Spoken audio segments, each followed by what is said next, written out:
ఎరా చరణు, పూజ ఇంక 2 రోజులు ఉంది. అన్ని ఏర్పాట్లు చేసావా? చేసేసానమ్మా.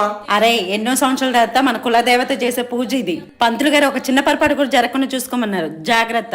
సరేనమ్మా, కానీ చుట్టాలందరూ చెప్పాం కదా, అలాగే నాన్నగారిని కూడా పిలుద్దాము. ఎక్కడికి రా పిలిచేది? పోయినసారి మీ చెల్లి ఫంక్షన్ లో రచ్చ చేశాడు, ఇంకా సరిపోలేదా? నీ ఇష్టం అమ్మా. అమ్మా, నీకు క్వశ్చన్ చెప్పాలమ్మా. ఏంటే, ఏం చెప్పాలి? అన్నయ్య ఒకసారి లోపలికి వెళ్ళు. ఏంటో చెప్పు. అమ్మ, 2 రోజుల్లో పూజ పెట్టుకున్నారు కదా, నాకెందుకు ఆ డౌట్ గా ఉందమ్మా. అసలు ముదనష్టదానా, ఇంట్లో ఏమైనా పూజలు పెట్టుకున్నప్పుడే ఇలాంటి తగలబెడతావు. వెళ్ళి టాబ్లెట్లు వేసుకుని సావు. వద్దమ్మా, లాస్ట్ టైం వరలక్ష్మి రథం చేసుకున్నప్పుడే చాలా కడుపులు నొప్పి వచ్చింది, తట్టుకోలేకపోయాను. రామరామా, వసే పనికి మళ్ళదానా, 20 సంవత్సరాల తర్వాత చేసుకునే పూజ ఇది. వెళ్ళి మా అన్నయ్య ఇంటికాడ ఉండు. అమ్మో, మావయ్య వాళ్ళ ఇంటికా? ఉత్తప్పుడే నన్ను బావాలు ఏడిపిస్తారు, ఇలా ఉన్నానని తెలిస్తే ఇంకా ఏడిపిస్తారు, నేను వెళ్ళనమ్మా. నువ్వు పెద్ద అందగత్తమని మా అన్నయ్య పిల్లలు నిన్ను ఏడిపించాలి. సర్లే, వెళ్ళి ఆ మూలన చావు.